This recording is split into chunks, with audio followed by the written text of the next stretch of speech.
Ya kambing, ya mau.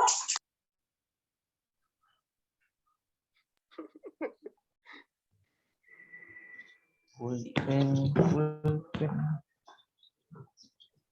Ya.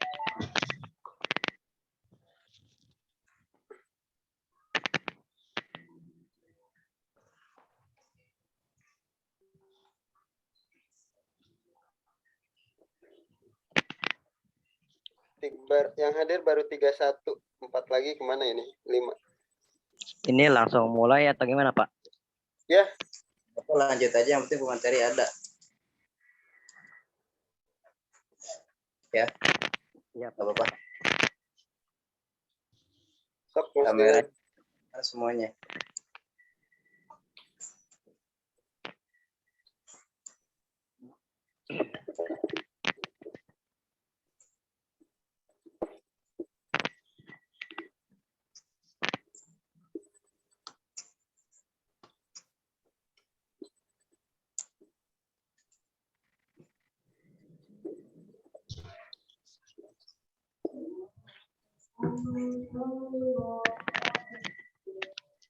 Ya, marilah teman-teman kita mulai presentasinya.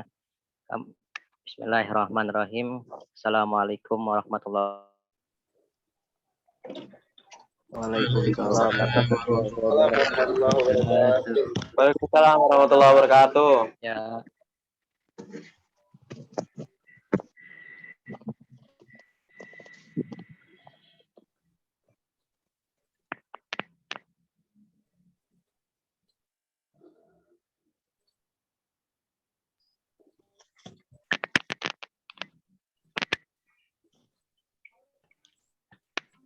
Ya, kami dari kelompok 2 akan mempresentasikan tentang permintaan dan fungsi dari barang. Kami kelompok 2 yang beranggotakan 3, yaitu Mas Mastur Alwi, Mas Dinar, dan saya sendiri, Lutfi Ajid. Dan untuk pertama yang saya hormati dosen mata kuliah dasar ekonomi mikro, dan yang saya hormati para teman-teman mahasiswa yang saya banggakan. Marilah untuk mulai acaranya kita membaca Bismillahirrahmanirrahim supaya presentasi ini dipermudah. Bismillahirrahmanirrahim. Ya, untuk pembaca pertama yaitu Mas Mastur Alwi. Waktu dan tempat mari kita persilahkan.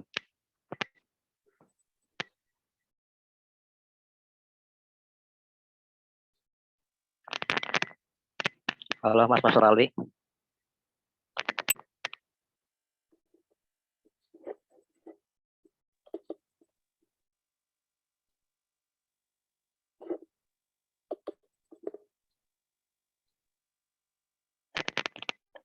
Halo Mas Mastur.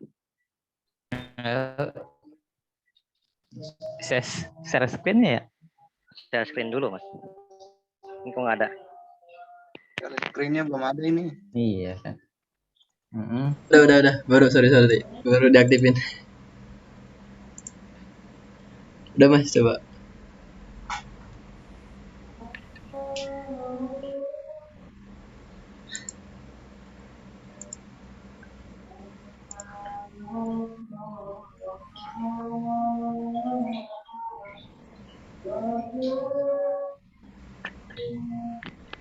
Sudah Mas? Sudah Mas, coba bisa. Udah bisa belum di-share?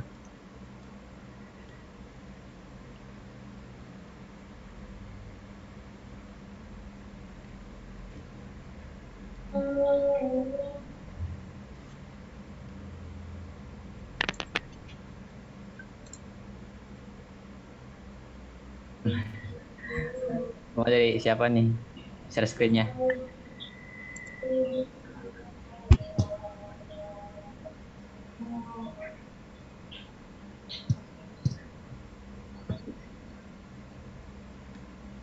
Mas Dinar aja kali, Mas Dinar. Ya, dari saya. Oke ya. Siap. Untuk ke depan memang apa di share di grup aja.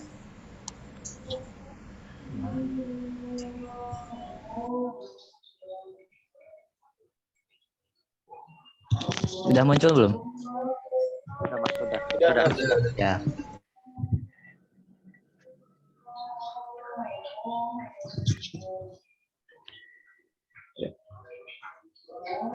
Oh, Mas Alwi, pembaca pertama.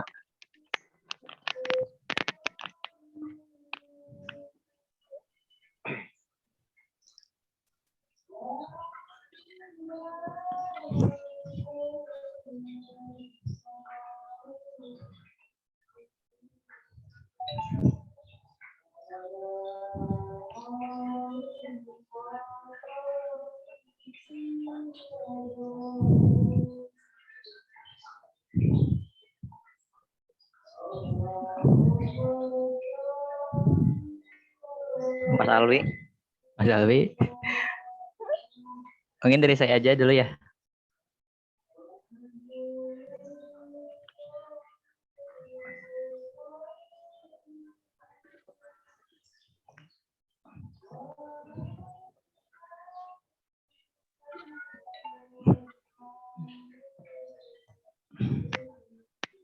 Oke, mulai aja kali ya. Iya, Mas. Permintaan dan fungsi barang. Jadi ada 4 yang akan dibahas. Faktor-faktor yang mempengaruhi permintaan, kurva permintaan, hukum permintaan, dari jenis-jenis barang. Permintaan barang secara pengertian,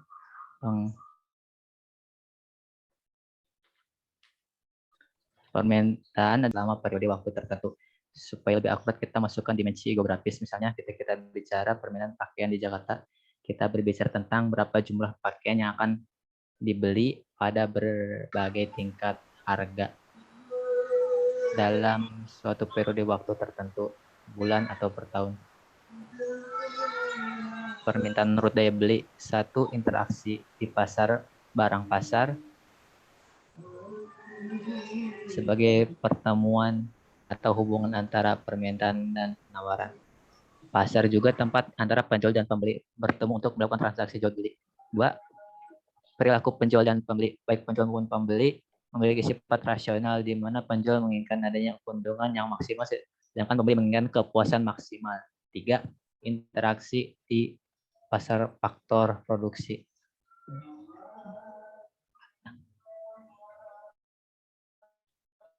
Adan dulu jeda ya?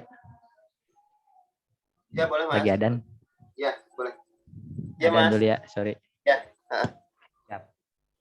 Cancel sebentar aja, Mas.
Oke, kita lanjut. Yang ketiga, interaksi di pasar faktor produksi.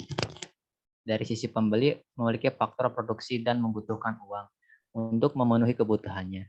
Sedangkan penjual memiliki barang kebutuhan manusia dan membutuhkan faktor produksi dengan cara membelinya. Dari hubungan tersebut dapat diketahui bahwa antara konsumen dan produsen memiliki hubungan timbal balik atau saling membutuhkan.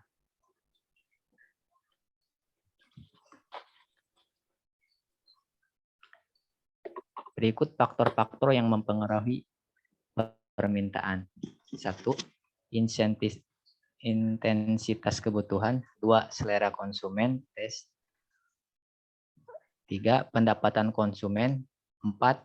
Harga barang, substitusi dan barang komplementer. 5. Jumlah penduduk. 6. Ekspektasi konsumen tentang harga. Dan yang terakhir periklanan. Oke, silakan dilanjut Mas Lutfi. Untuk kurva permintaan. Iya, baik. Saya akan memperlanjutkan presentasi dari Mas Dinar, yaitu kurva permintaan. Kurva permintaan adalah suatu kurva yang menggambarkan sifat hubungan antara harga sesuatu barang tertentu dengan jumlah barang tersebut yang diminta para pembeli, yang melambangkan schedule atau hukum permintaan. Dalam gambar kurva permintaan tersebut dua sumbu, yaitu vertikal dan horizontal, yang mempunyai fungsi yang berbeda. Lebih jelasnya dapat dilihat pada gambar di bawah ini. Ini adalah contoh dari kurva permintaan. Yang pertama yaitu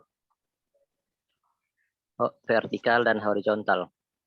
Untuk kurva permintaan, alasan mengapa kurva permintaan berlereng negatif atau the law of downward shifting demands menurut Ahman 2009 halaman 3-64 adalah sebagai berikut.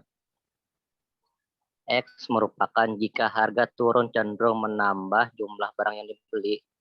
Suatu kenyataan bahwa jika terjadi penurunan harga akan menarik pembeli baru. B. Menurut harga bisa membuat orang kaya menambah jumlah pembelian barang. Begitu juga kenaikan harga akan mengurangi jumlah pembelian.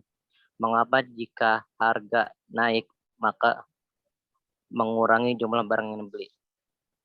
Bila harga naik akan berusaha mengganti barang ini dengan barang lain yang sejenisnya. Misalkan daging sapi diganti dengan daging ayam. Bila harga naik, kita merasa lebih miskin daripada sebelumnya. Oleh karena itu akan mengurangi jumlah barang yang dibeli. Selanjutnya yaitu hukum permintaan.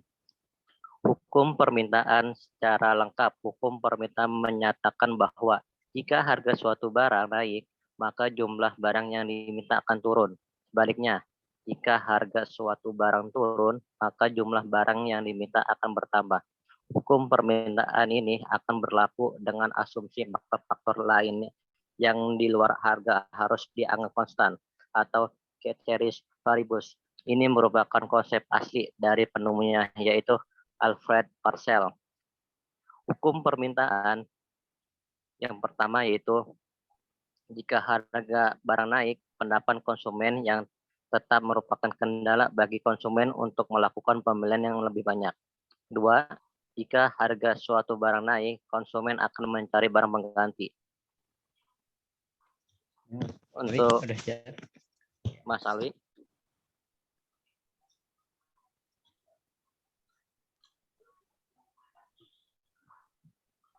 Selanjutnya Itu 5 ya Mas, 7-nya ralat ganti. 5. yang 5 hukum, jenis. hukum permintaan ya. Ya, 5. Bukan 7. Ayo, Mas Untuk revisi. Yang ini ya Mas Dinar ya. Ya,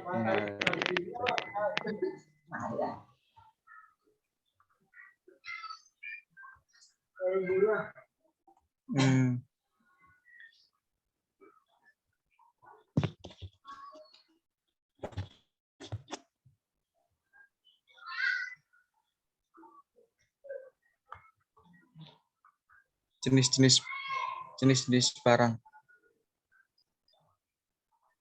Yang hukum permintaan kan? Yang atas lagi. Ini lanjut ke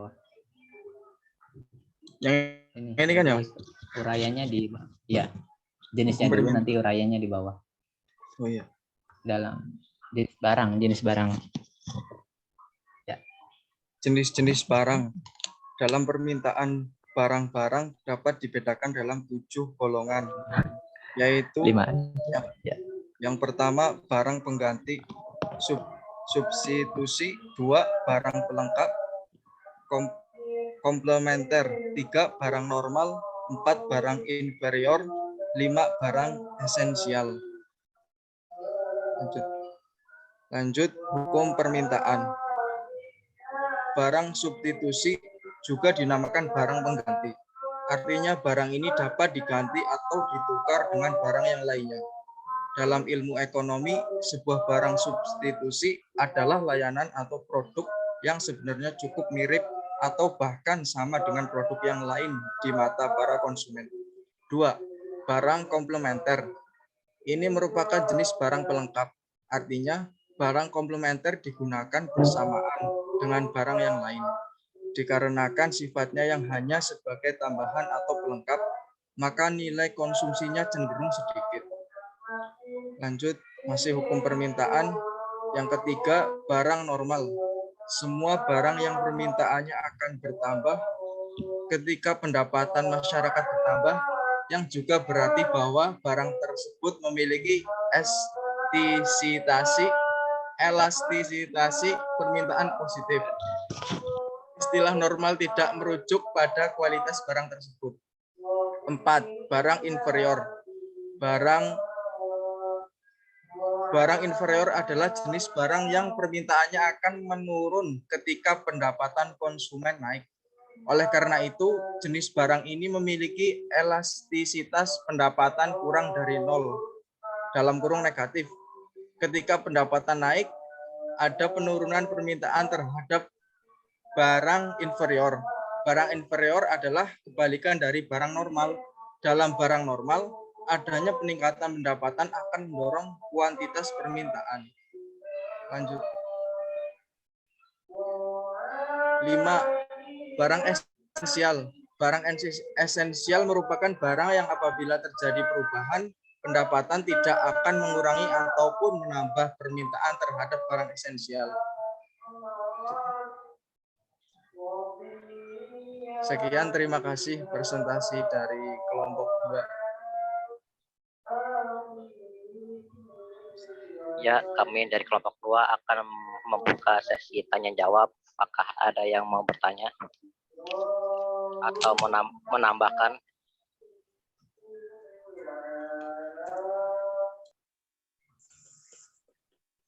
Atau apakah ada yang belum jelas? Dimohon untuk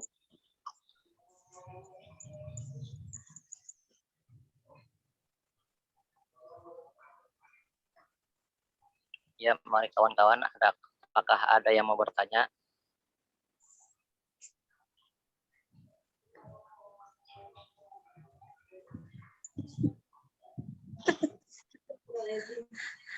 Yang pakai laptop.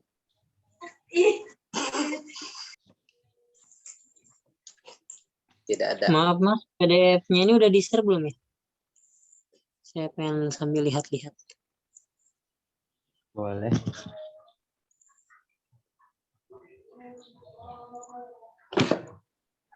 Oke, sebentar.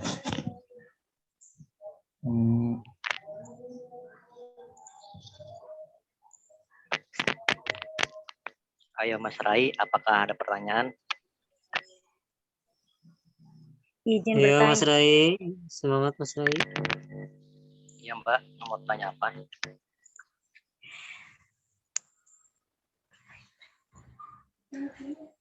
Assalamualaikum warahmatullahi wabarakatuh. Waalaikumsalam. Waalaikumsalam warahmatullahi. Waalaikumsalam warahmatullahi wabarakatuh. Saya izin bertanya untuk kelompok 2 yang menjelaskan permintaan dan penawaran. tadi dijelaskan dalam hukum penawaran berbunyi semakin tinggi tingkat harga suatu barang, maka semakin banyak jumlah barang yang ditawarkan. Apakah begitu?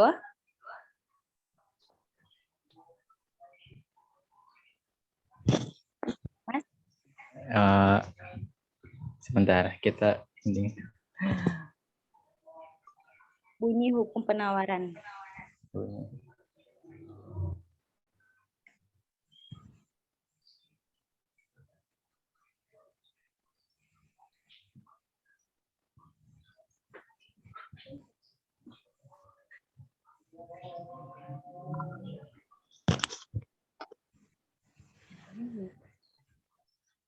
Yang ini ya Mbak?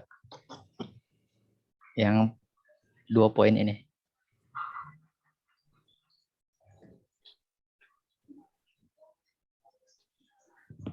Ya Mas, pertanyaannya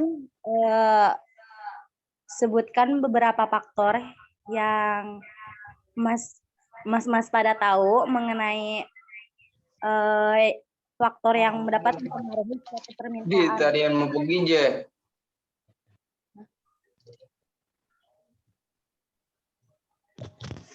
Masih bisa dimengerti nggak pertanyaannya? Oke, jadi faktor yang menyebabkan harga barang naik ya Mbak? Bukan begitu? Ya, faktor yang dapat mempengaruhi suatu permintaan. Mungkin terbatasnya stok kan? Gimana Mas Tuti, Mas Alwi?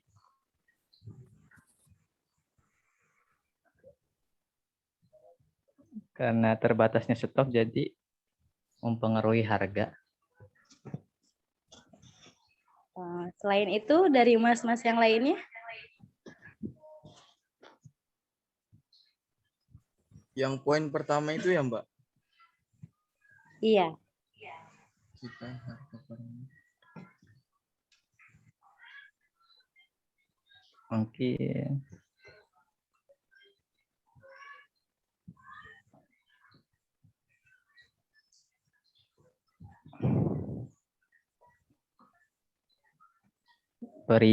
perizinan mungkin bisa mempengaruhi karena harus bayar cukai seperti rokok.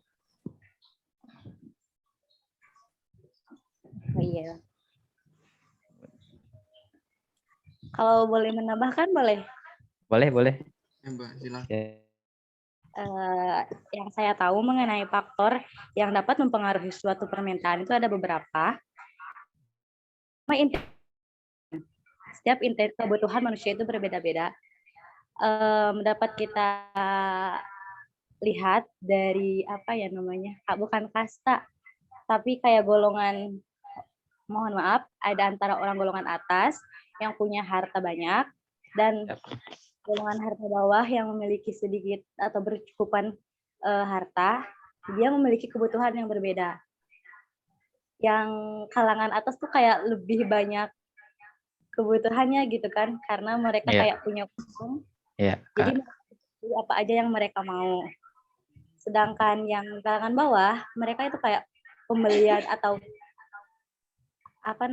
transaksi jual beli itu kayak terbatas karena mereka mempunyai harta yang terbatas. Terus ada pendapatan masyarakat juga yang tadi sama dengan kasta-kasta kayak gitu, karena pendapatan masyarakat tiap orang-orang pasti berbeda. Terus ada harga barang, ada pertambahan penduduk, terus perubahan peradaban, terus harga yang berkaitan itu kayak semakin berbeda harganya. Terus yang terakhir ada selera konsumen itu berbeda-beda.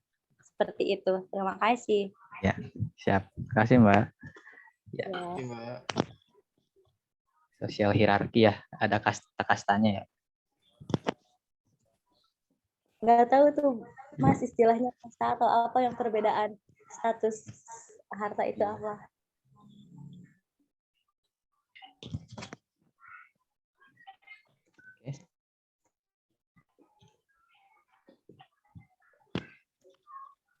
Ya, apakah ada pertanyaan lain?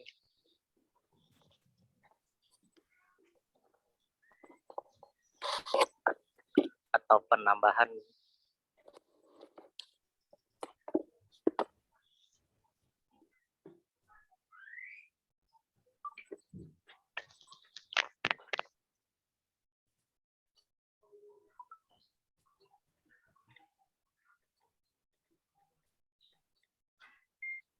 Oke, silakan kalau ada yang mau bertanya ataupun yang mau menambahkan.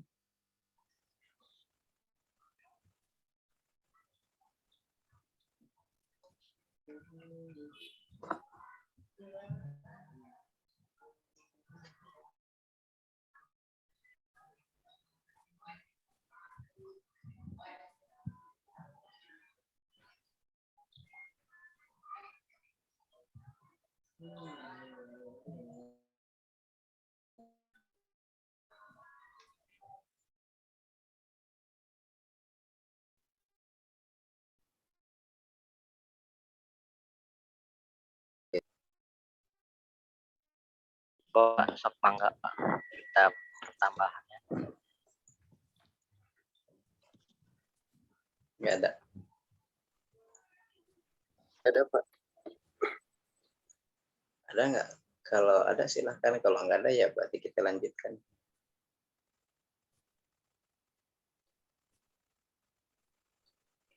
Nggak ada. Yang lain yang mau bertanya? Masih menyimak ulang, Pak. Aduh, Haikal.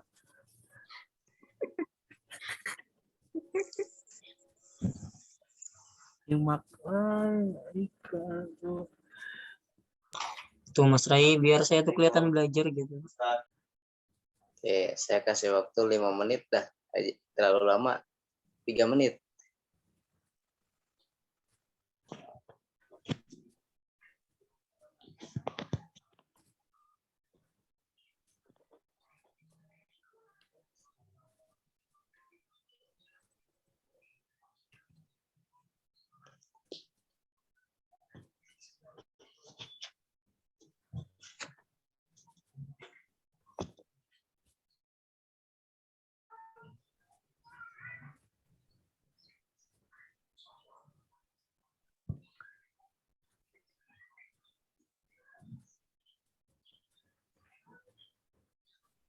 Itu Mas Dinar yang di jenis barang. Ya. Kenapa Mas Ferry? Yang di jenis barang itu barang inferior. Barang inferior itu. Iya. Esensial.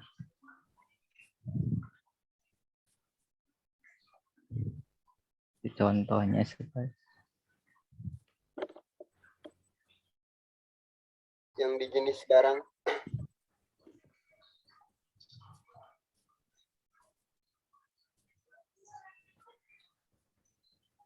barang yang permintaannya akan menurun ketika naik.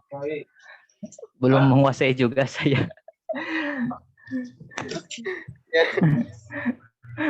Mungkin Bapak pada Pak Enan ya. Kalau esensial yang esensial tuh kayak inti sih, kayak barang yang harus ada oleh esensial. Ya. Mas Ferry mau bertanya tentang apa Mas? Contohnya apa? Ya, Barang apa? Inferior. Yang di jenis barang itu yang barang inferior dan barang esensial itu maksudnya apa gitu? Barang inferior atau apa gitu? Hitamnya. Saya kasih contohnya ya Mas. Kasih contohnya Mas ya. Ya. Ya, jadi untuk barang inferior, untuk Pak Enan maaf kalau saya salah, tolong dibenarkan. Contoh dari barang inferior itu adalah produk, misalkan produk toko kelontong, produk yang bermerek seperti sereal atau selai kacang. Konsumen dapat menggunakan produk merek toko yang lebih murah ketika mendapatkan mereka lebih rendah dan beralih ke nama produk merek ketika pendapatan mereka meningkat. Produk toko yang tak bermerek misalnya memberikan contoh mendalam tentang bagaimana barangnya lebih rendah tidak selalu berkualitas lebih rendah. Seperti itu Mas Ferry, apakah bisa dipahami? barang yang terjadi perubahan pendapatan tidak akan mengurangi ataupun menambah.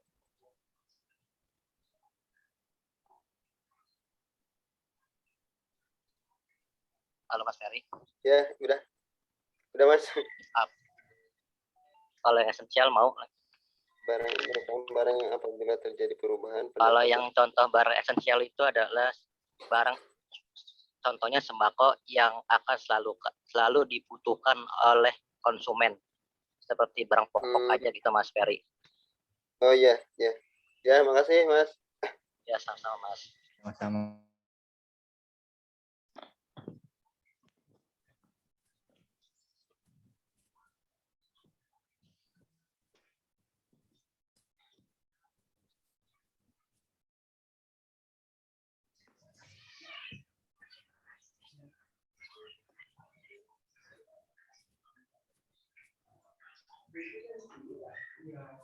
Ada lagi nggak? Silahkan.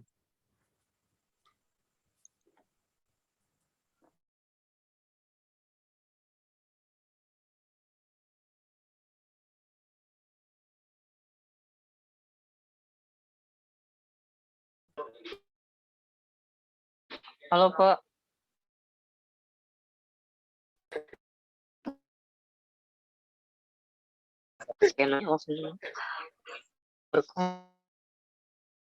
Saya teringat dulu punya pertanyaan kepada diri sendiri dan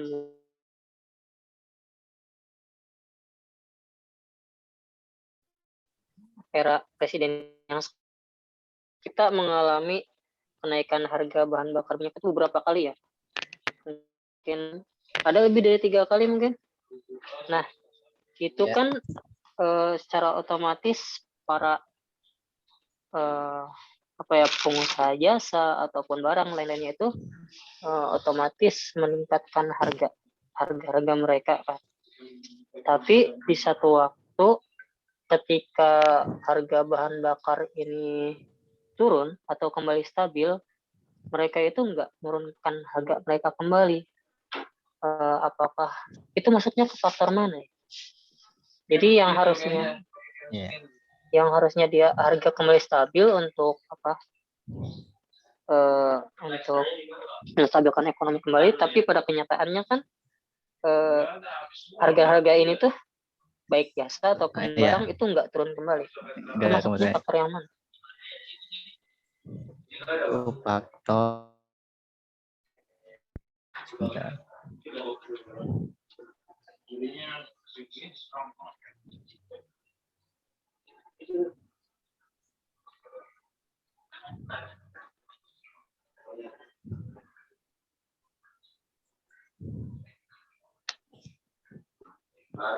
Iya, jangan dikatakan Pak punya para tahu. Iya.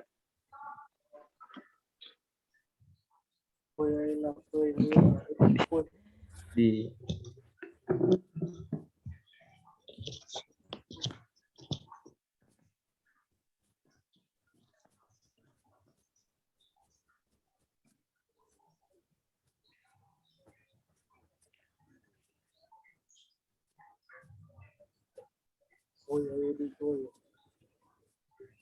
Di sini nggak tercantum sih Mas Haikal. Iya, materi kami memang banyak ada kekurangan, kurang lengkap. Mungkin yang tidak apa-apa, saya bukan nanya karena tidak tahu, tapi emang betul-betul nggak tahu. Dialami ya, yang dialami. Jadi sempat kepikiran beberapa kali tentang hal itu. Mungkin karena pedagangnya sudah membeli terlebih dahulu stoknya. Jadi ketika diturunkan harganya, ya rugi karena sudah membeli stok yang pas harga naik gitu. Mungkin secara logisnya ya. Jadi pas ketika diturunin, dia udah beli barang yang harga masih tinggi. Ketika walaupun BBM-nya turun lagi, mungkin berat buat dia buat menurunkan harganya kembali. Mungkin seperti itu dari saya. Berarti bisa ke yang rasional itu ya? Iya, rasionalnya mungkin kayak gitu. Dia udah beli dengan harga yang naik, pas BBM turun, ya nggak semudah itu nurunin harga.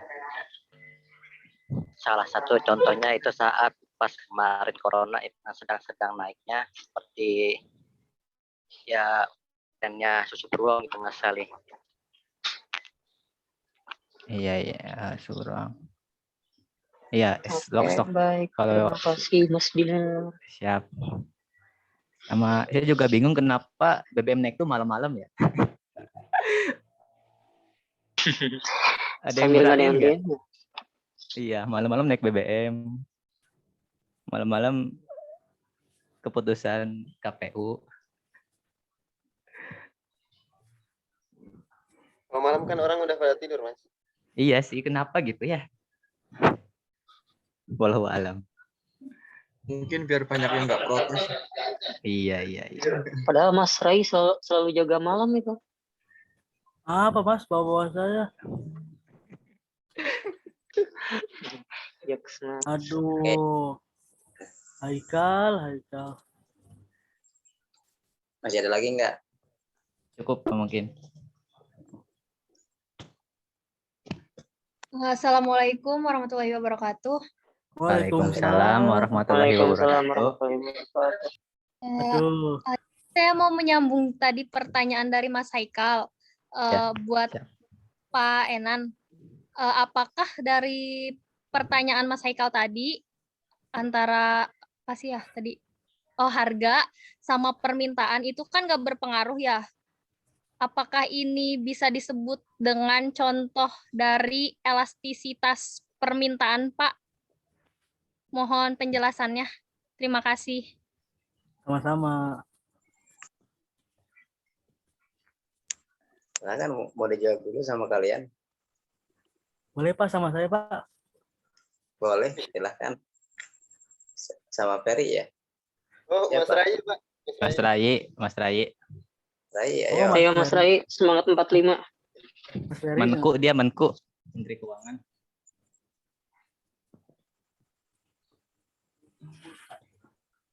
Ayo. Boy.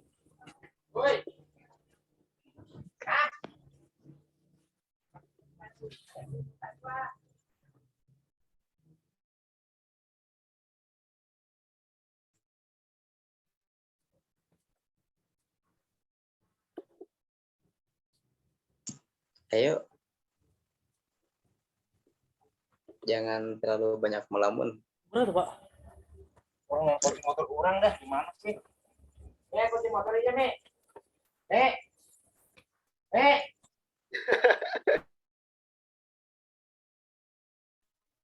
Mas Rai, sok.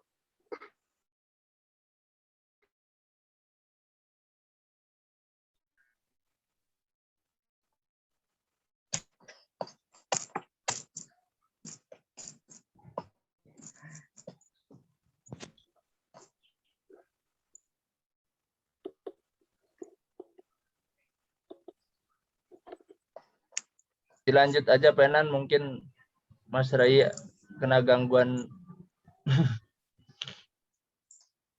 Oke, baik. Gangguan jin. Oke. Parah. Mukodimah saya ikut kepada pemateri tadi ya. Kita langsung saja. Kita lihat teori dulu ya, bahwa hari ini kita berbicara tentang konsep permintaan. Kalau kita secara teori, apabila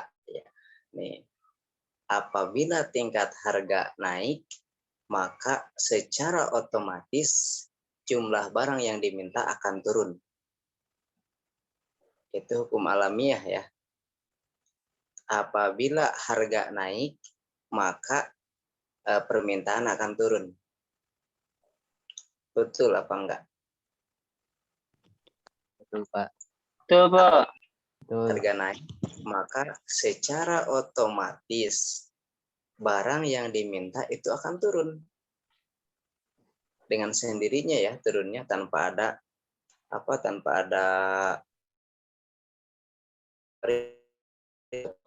itu pasti turun dengan sendirinya. Akan tetapi jika harga turun, jumlah barang yang diminta naik. Sama apa beda?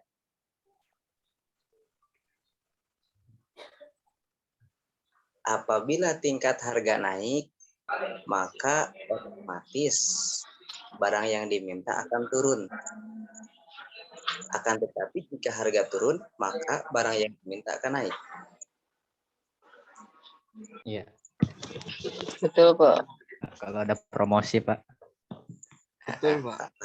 10 shopping day. Terutama barang pokok kayaknya, Pak. Ya, itu kalau makanan pokok pasti begitu. Nah, kita ke politik dulu ya. Karena kita berasal dari politiknya kardus digembok, jadi begini ya. Setiap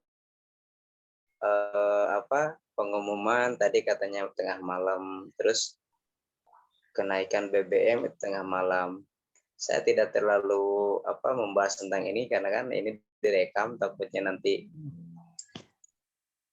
jadi ini ya bahaya nanti nih. Nah ini kalau saya sarankan nanti itu kan urusan politik ya. Nanti coba kalian terjun ke Himaje ataupun organisasi mahasiswa itu ya, himpunan jurusan ya. Nanti di sana akan diajarkan, tetapi kalau masalah ini kita jangan terlalu dalam ya. Boleh mengkritisi tapi jangan sampai nanti ada undang-undang ITE loh. Ya, tapi Pak, kita banyak tukang bakso, Pak. Iya. Kita berasal dari ini ya, politik kasarnya itu berasal dari dus digembok itu. Jadi apa-apa ya begitulah. Itulah demokrasi kita, sehingga demokrasi kita belum demokrasi yang seutuhnya. Apa-apa tidak dibuka secara umum. Nah, itulah kekuasaan. Nah, itu mah nanti kalian sendiri yang mengkritisi ya. Tapi kita fokus ke sini aja, ke materi tentang teori ekonomi. Konsep permintaan tadi, apabila suatu barang harganya naik, maka permintaan akan turun. Tetapi jika harga turun, maka barang yang diminta akan naik. Ini sudah hukum alamiah ya. Jadi jangankan teori, kita pun begitu. Apabila harga yang kita inginkan itu lagi promo, wah permintaan membludak. Contohnya misalkan di McD beli 2 gratis 1. Wah, permintaannya yang membeli jadi banyak. Atau beli es krim. Beli 2 gratis 1. Sengaja karena kalian iuran. Nih, setengah-setengahnya. Nah, ketika harga itu normal kembali, maka permintaan itu berkurang. Itu memang teori ekonomi seperti itu. Dan itu pun terjadi diakibatkan ada beberapa faktor. Tadi sudah disampaikan oleh teman-teman kalian. Lalu faktor yang menentukan dalam permintaan itu apa? Ada faktor individu. Dalam faktor individu ditentukan oleh harga barang. Jadi apabila harga barang itu, ini faktor individunya dulu ya.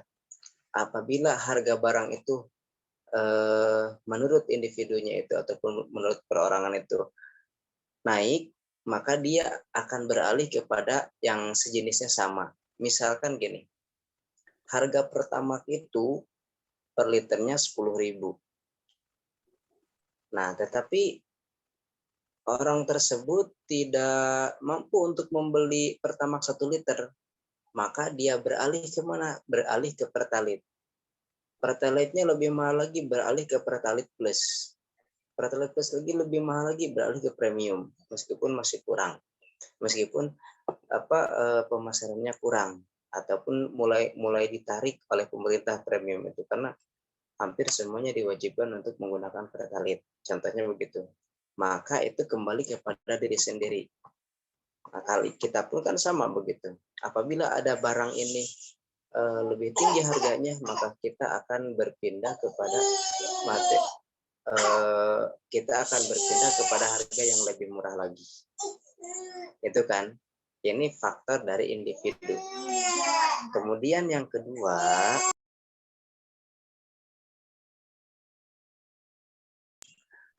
yang kedua, tergantung pada pendapatan konsumen. Nah, ini ada yang disebut dengan barang normal, kemudian ada yang disebut dengan barang inferior, dan kemudian ada yang disebut dengan barang superior. Ini pendapatan konsumen ya.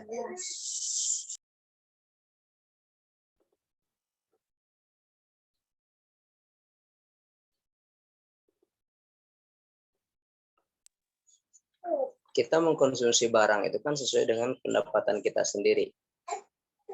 Sesuai yang seperti yang saya sampaikan di awal, hiduplah sesuai dengan keadaan. Jangan keadaan yang menyesuaikan hidup kalian. Nah, ini ada kaitannya dengan pendapatan konsumen. Misalkan gini, apabila pendapatan kita 10.000 per hari, jangan beli yang 20.000. Berarti beli yang 5.000. 5.000-nya ditabungkan untuk masa depan. Gitu ya. Contohnya. Kemudian misalkan gini. Karena yang dicontohkan itu dalam barang normal itu kan yang termasuk barang normal kan makanan pokok ya. Makanan pokok. Contohnya ketika mahasiswa itu ngirit banget. Makannya jangan di restoran, di warteg aja. Yang 7.000 pun bisa makan. Dengan apa? Dengan tempe dan tahu saja. Misalkan. Betul ya? Kalau pegawai pabrik pasti mencari warteg, gak mungkin mencari restoran. Kecuali kalau misalkan sudah menjadi bos, baru gengsi makan di warteg. Nah, ini berarti kehidupan kita itu harus disesuaikan dengan pendapatan individu ataupun pendapatan konsumen. Nah, kemudian tadi ada pertanyaan barang inferior. Nah, barang inferior itu bisa disebut, contohnya ya, seperti kendaraan. Itu bisa termasuk barang inferior, yaitu kendaraan. Pendapatan kita kalau mau beli kendaraan sesuaikan. Apakah saku mendukung ataupun tidak. Jangan sampai memaksakan. Gitu ya. Dan yang ketiga ada superior. Nah, ini beda lagi. Tadi seperti teman kalian, tergantung kastanya. Apakah menengah atas atau menengah ke bawah. Karena gini, kalau misalkan orang kaya, orang menengah ke atas, tapi memakai kendaraan yang tidak mewah, itu harga dirinya jatuh. Jatuhnya bukan oleh siapa-siapa, oleh teman-temannya sendiri.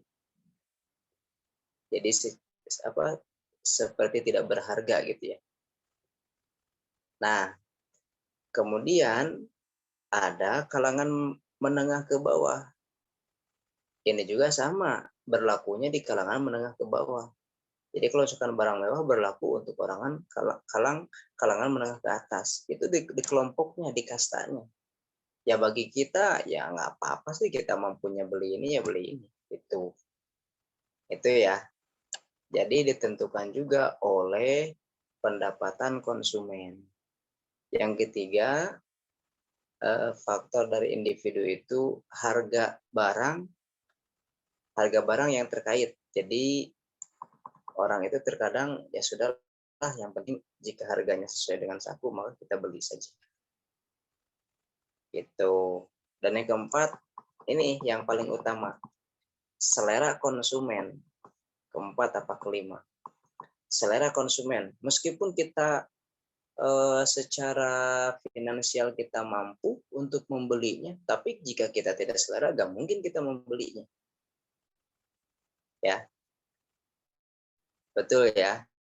Kita mampu nih membeli ini, tapi jika selera kita tidak mampu, ngapain kita memaksakan membeli yang itu? Gitu. Ya, kembali kepada diri kita lah. Kalau selera itu ya. Orang lain tidak bisa memaksakan untuk memaksa beli ini, beli itu. Tidak bisa. Meskipun secara ekonomi dia kuat, dia mampu. Nggak bisa. Tetap kembali kepada selera. Dan ini pun sama berpengaruh. Makanya kalau kita sebagai pengusaha ataupun marketing, lihat konsumen, selera konsumen itu lihat. Contohnya contoh gini, supermarket. Kenapa banyak yang bangkrut? Kenapa ya?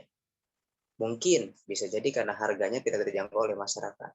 Sementara Alfamart dan Indomart, wah, banyak sekali diminati oleh masyarakat. Kenapa? Karena harganya terjangkau. Padahal kan bentuknya sama, barangnya sama. Yang di Indomart segini harganya, yang di supermarket juga segini harganya. Jadi lihat kebutuhan pasar atau lihat selera konsumen itu sendiri. Kalau kita sebagai marketing tidak bisa dipaksakan barang ini harus begini, nggak bisa. Gitu. Berikutnya ada ekspektasi konsumen, yakni harapan atau ramalan atau dugaan yang mengenai masa. Planning ke depannya bagaimana nih konsumen? Inginnya begini, inginnya begitu. Maka kita sebagai produsen harus menyesuaikannya juga. Itu. Paham ya? Paham, Pak. Nah, berikutnya ada jenis permintaan.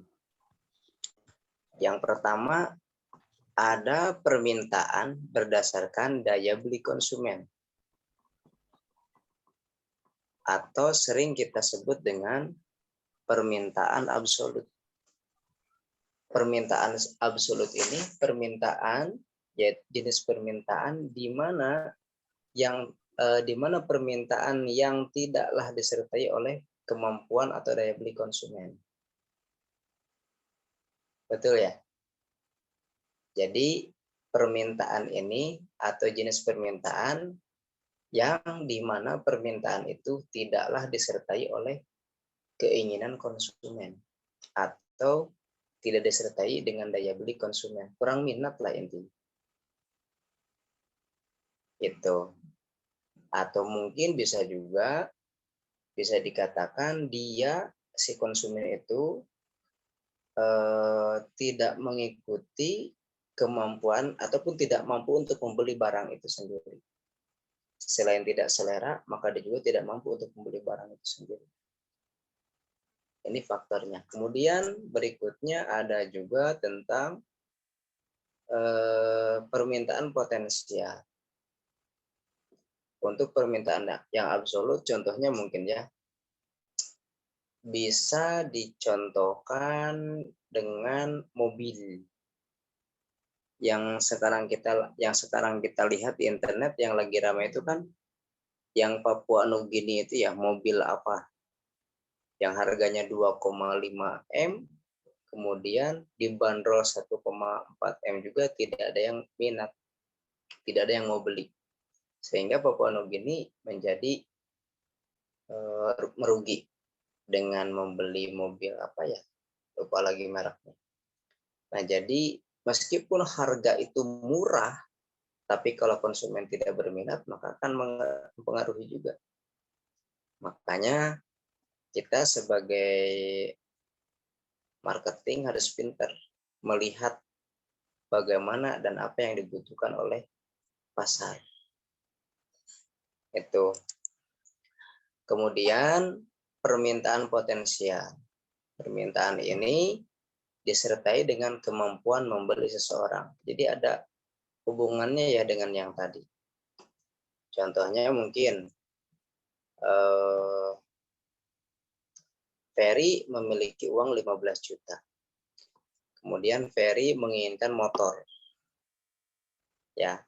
Dengan uang 15 juta itu apakah uang 15 juta itu apakah cukup untuk membeli motor? Kalau misalkan tidak cukup, atau misalkan disesuaikan dengan motor yang harganya 15 juta. Jangan sampai punya uang 15 juta tapi beli motor yang NMAX ataupun PCX ataupun yang lainnya. Uang 15 juta cukup untuk motor apa? Beat misalkan. Atau mungkin motor yang lainnya, maka harus disesuaikan. Pandai-pandai kita lah. Kan potensial. Kembali kepada yang teori pertama. Hidup menyesuaikan dengan keadaan. Jangan sampai memaksakan untuk hidup nantinya akan menjerumuskan kita sendiri. Ketiga, permintaan efektif. Nah, sampai di sini dulu. Nanti kita lanjut. Ada yang tidak paham?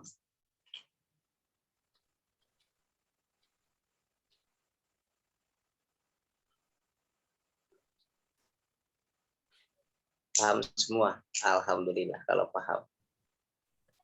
Alhamdulillah. Kalau masih pusing ya alhamdulillah juga, berarti tandanya berpikir. Nah, kalau misalkan permintaan efektif. Permintaan efektif itu permintaan yang diikuti oleh daya beli konsumen. Juga telah digunakan untuk melakukan pembelian terhadap barang dan jasa yang diinginkan oleh konsumen itu sendiri. Contohnya mungkin bisa dicontohkan oleh kita tentang pendidikan ataupun kesehatan. Nah, kalau kita mampunya sekolah di Pelita ataupun kuliah Pelita, maka ambil yang Pelita. Jangan sampai kita mampunya di Pelita Bangsa, jangan sampai kita ngambil yang di UI ataupun di mana. Atau misalkan kesehatan, uang kita ada segini. Kemudian kita memaksa. Ada BPJS, kita pakai. Jangan memaksakan untuk berbayar. Itu kan? Yang penting efektif.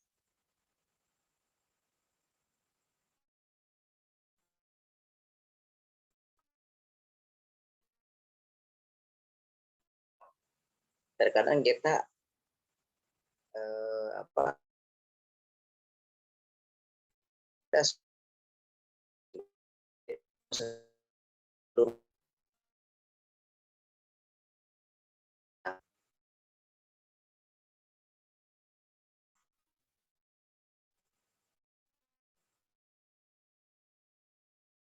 itu tidak sesuai dengan keadaan. Tentangan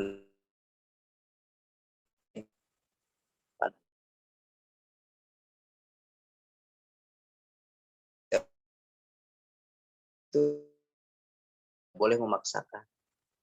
Kalau kita mampunya segini, ya kita berarti ambil yang itu. Jangan ngambil yang lebih, jangan ngambil yang berisiko. Apa dalam kehidupan sehari-hari. Dengan teori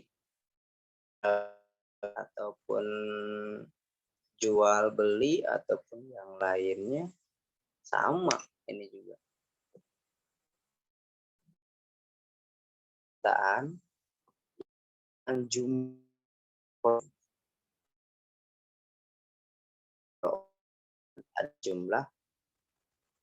Ada jumlah permintaan perorangan, ada juga permintaan pasar.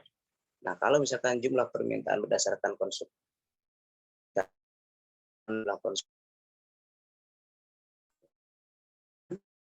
dan pasar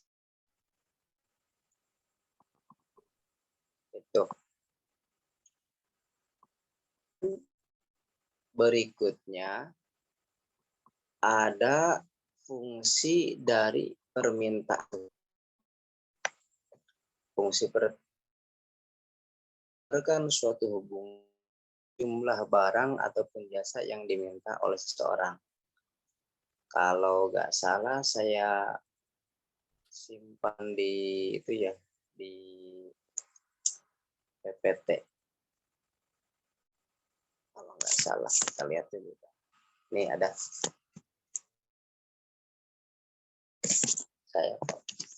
Di sini ada fungsi permintaan, yaitu fungsi yang menggambarkan suatu hubungan antara jumlah barang ataupun jasa yang diminta oleh seseorang, konsumen, atau pada tingkat harga barang dan jasa yang berlaku. Di sini ada fungsi permintaan ini juga dapat menunjukkan suatu hubungan antara kuantitas barang. Nah, kalian tinggal baca saja, di situ ada fungsi-fungsinya, atau mungkin sudah membacanya tadi siang ataupun tadi sore. Ada kaitannya dengan teman-teman yang tadi pertanyakan, kenapa harga, misalkan kita contohkan dengan BBM, apabila BBM kebutuhan pokok itu akan naik.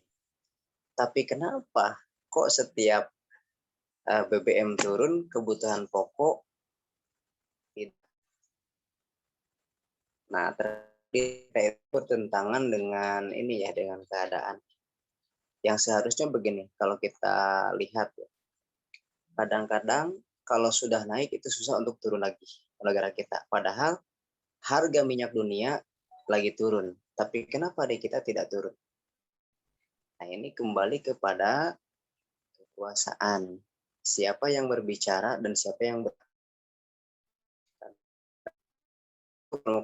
kalau misalkan sudah naik, nggak mau turun lagi. Nah, kecuali pada tahun 2013 kalau nggak salah ya, apa 2014, BBM itu pernah naik. Naiknya 200 kalau nggak salah. Nah, kemudian ongkos pun naik, ongkos mobil dan barang pokok pun waktu itu gitu 200 perak apa 500. Maka Menteri setiap ini angkutan itu harus menurunkan harganya 500 perak. Kemudian Menteri Perekonomian menurunkan harga bahan pokok semuanya menurun.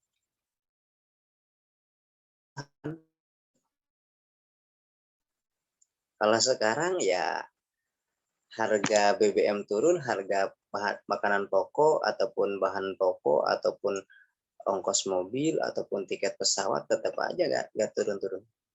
Nah, ada apa dengan kekuasaan ini? Ini kembalinya kepada penguasa ya. Kalau secara teori ekonomi tadi kan sudah saya sampaikan, apabila harga barang naik, maka permintaan akan turun. Apabila permintaan turun, apabila harga barang naik, turun. Tapi jika harga turun, itu ya gitu.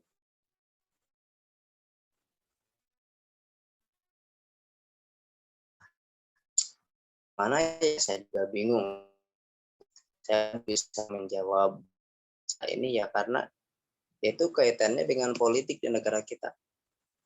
Kekuasaan BBM tuh. Tapi tetap aja makanan pokok masih naik dengan alasan ya tadi bahwa ini mau rugi. Kalau misalkan Anda suka beli, nggak suka ya nggak apa-apa. Nggak jadi masalah buat saya, gitu kan. Tapi nggak dibeli kita butuh. Jadi teori tidak sesuai dengan keadaan yang terjadi di lapangan.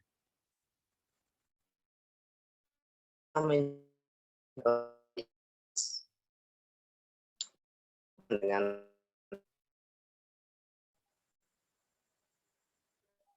lalu bagaimana caranya? Ya berarti sepintar-pintarnya kita kembali kepada itu tadi, pada yang sejenisnya sama juga kepada yang bentuk ataupun bentuk tapi sama.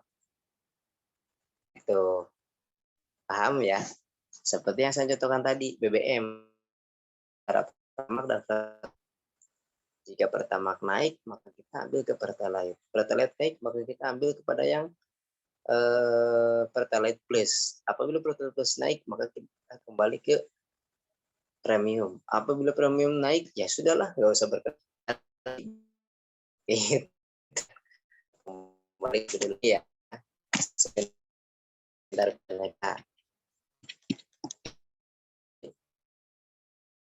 kan tentangan dengan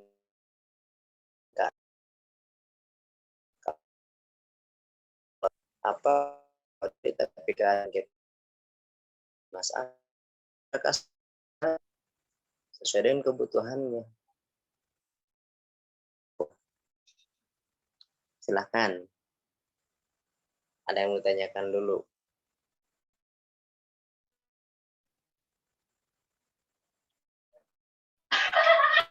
Tanya.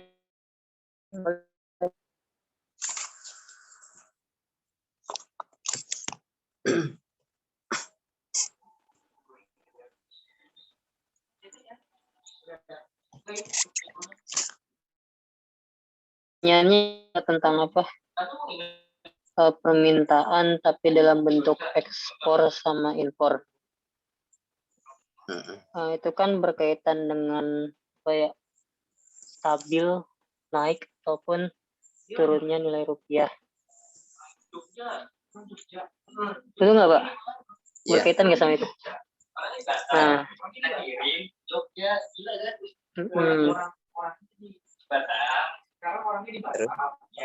kenapa ketika ekspor barang dari keluar jumlah itu membuat lemah rupiah, Pak? Atau mungkin begini, kan ketika ketika penawaran bisa bertambah ataupun banyak barang jual bertambah, saya jadi dulu Pak tadi pertanyaannya. Yang itu aja dulu Pak, yang pertama. Ya nih, kalau Ketika misalkan ekspor barang turun, ekonominya, maaf, harga rupiah itu atau daya beli rupiah itu jadi turun. Saya belum terlalu paham. kalau misalkan ekspor dan impor itu kan kembali kepada harga, kembali pada ini mata uang rupiah jika didolarkan gimana, naik ataupun turun ya. Maka apabila misalkan nilai rupiah didolarkan itu lebih naik, misalkan mahal 19.000 ataupun 16.000, maka barang yang masuk ke kita pun itu akan lebih pajak ya, nanti kena dengan pajak ataupun bea cukai. Nah, nanti akan berpengaruh juga. Kemudian apabila harga rupiah kita naik ataupun turun, itu akan mempengaruhi juga pada faktor ekspor ke luar negeri.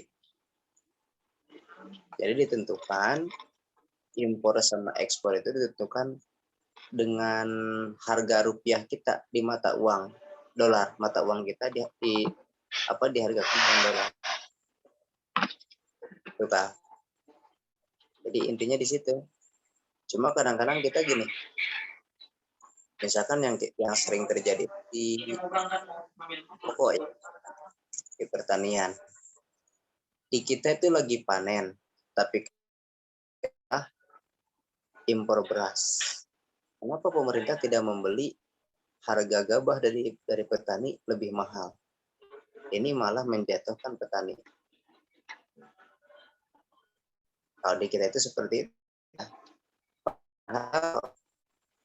Kalau misalkan kalau kita kembali pada teori ekonomi, memang kan apabila barang banyak maka harga akan turun.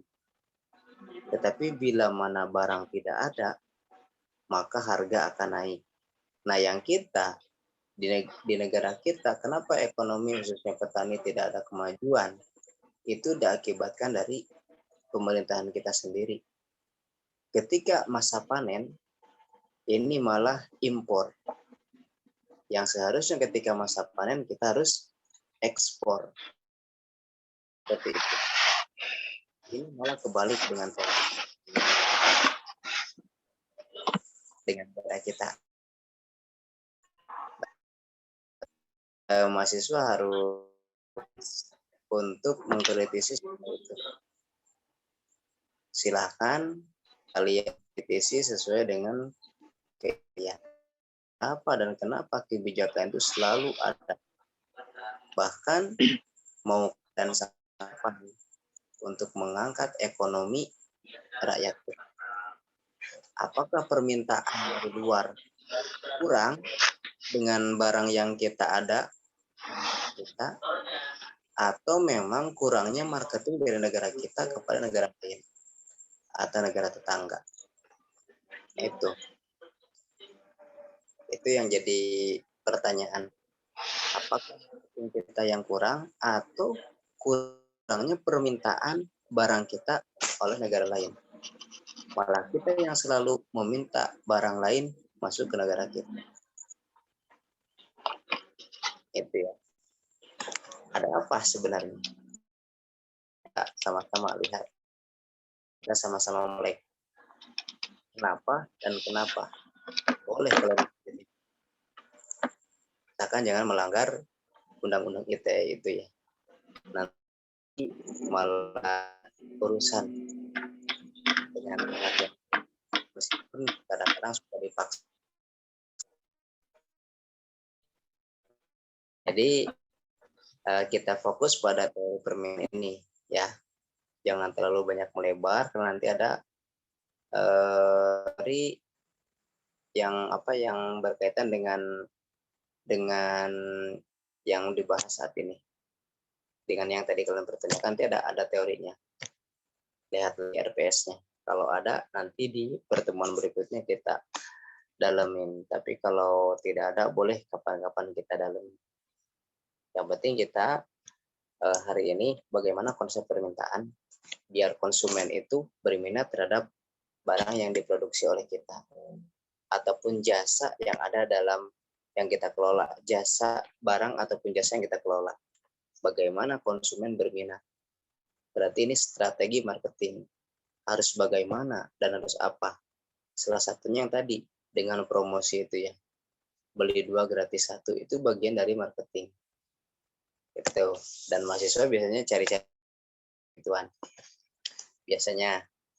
Nah, kita kembali pada teori yang tadi, apabila tingkat harga naik, maka jumlah barang akan menurun. Apabila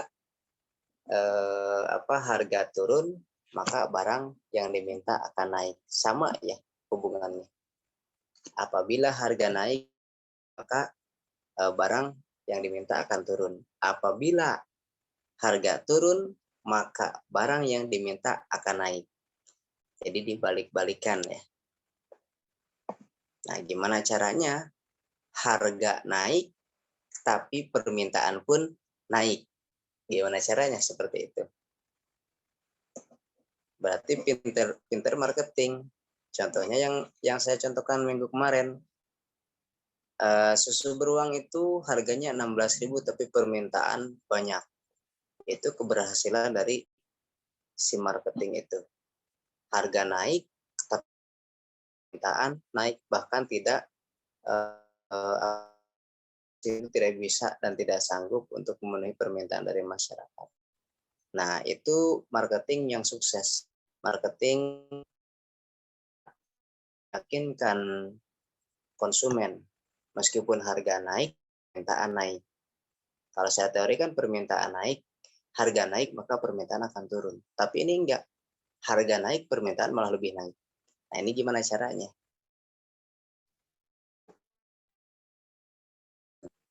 Nanti ke depannya gimana? Meski naik, tapi permintaan tetap naik. Kalau misalkan harga turun, permintaan itu udah hukum ekonomi seperti itu. Harga turun, maka permintaan akan naik. Naik harga permintaan bahkan naik 2 kali lipat. Nah,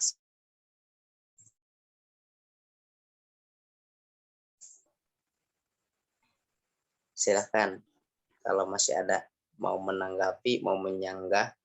Oh, saya tidak setuju dengan apa yang disampaikan, boleh. Oh, saya maunya begini, boleh. Itu. Bagaimana Ai, Ufi, sama siapa tadi ya? Rayi nggak jadi tadi Rayi. Sama Citra ya. Ayu Ufi, Lutfiatun Nufus, sama Citra tadi yang bertanya. Satu lagi, siapa yang bertanya tadi? Bagaimana, cukup atau kurang puas?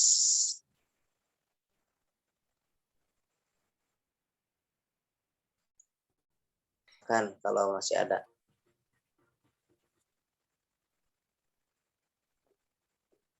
Saya kembalikan kepada Dinar. Karena yang membuka Dinar. Jangan hanya mau membuka tapi tidak mau menutup. Dinar ya tadi. Apa? Ya. Monggo Din. Oh, ini mau nanya soal panen, tapi negara impor. Apakah itu upaya pengelabuhan pada rakyat? Jadi seolah-olah stok stabil, harga stabil, padahal itu apa ya? Apa itu sebagai bentuk pengelabuhan ya? Ya, makanya kan ini kaitannya dengan politik ya, Din ya. Ya. Kaitannya dengan Padahal kan politik. dilema, petaninya yang menjerit, harga pupuk, harga upah buruhnya. Di sisi lain rakyat yang itu merasa pembeli merasa untung. Ini makanya saya tadi bilang negara kita itu, padahal kan di negara kita di panen, tapi kenapa pemerintahan malah impor beras? Ada apa dengan negara kita kan begitu? Apakah tadi yang dikatakan oleh Dinar usaha pemerintah seperti itu atau gimana? Nah, kan saya sarankan nanti kalian ke BEM ataupun ke hima jurusan. Nanti di sana akan dipelajari tentang politik. Apakah memang berusaha untuk menjatuhkan rakyat Indonesia atau memang untuk memperkaya diri sendiri? Ada kepentingan politik berarti kalau begitu ya. Apakah politik kita itu sudah benar-benar demokrasi atau setengah mati demokrasi? Gitu. Nah, ini tidak bisa dijawab secara langsung ya kalau masalah ini. Makanya tadi saya sampaikan, biar apa? Biar kalian pun melek. Karena kalau misalkan mahasiswa presiden itu takut sama mahasiswa sebenarnya. Oh. Coba lihat setiap demo. Berapa banyak fisik, Pak. Kekerasan jadinya. Ada Smackdown ya. Smackdown, Iya. Pak. Iya. Kenapa sih takut banget sama mahasiswa? Kan mahasiswa kan nggak bawa apa-apa. Kritis sekali ya, Pak.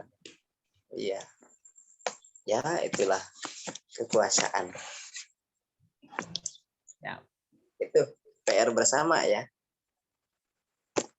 Karena itu bertentangan dengan teori ekonomi.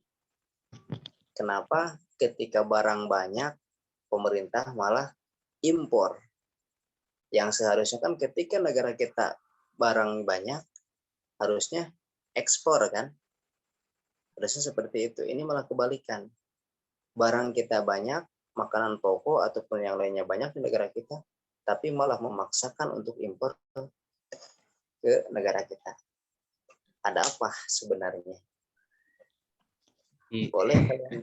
Ya mudah-mudahan gini. Mudah-mudahan sih kapan-kapan FAI UPB bisa mengundang Menteri Perekonomian, gitu kan. Jadi nanti kalian bisa sepuasnya mengkritisi bertanya sambil mengkritisi. Jadi tidak kelihatan bahwa saya mengkritisi tapi hanya bertanya saja. Padahal isi-isinya saya mengkritisi gitu kan. Nah, bisa di situ nanti. PR bersama nanti boleh ditanyakan di mata kuliah lain juga. Kenapa ketika panen berarti secara ekonomi kebutuhan pokok itu tercukupi di negara kita, tapi kenapa malah impor dari luar negeri? Ada apa dan kenapa? Bagaimana dan harus bagaimana ke depannya? Seperti itu. Ya. Ini dikritisi wajib. Kalau tidak maka akan berkelanjutan seperti itu. Oke. Masih ada?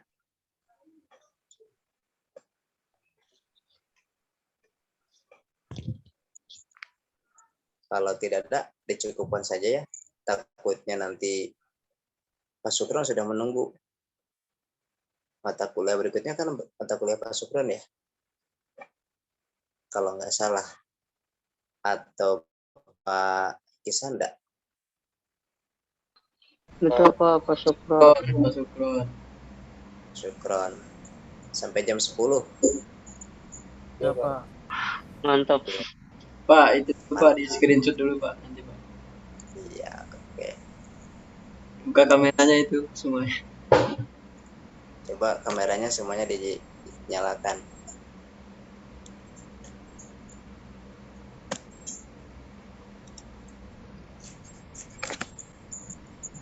Udah semua.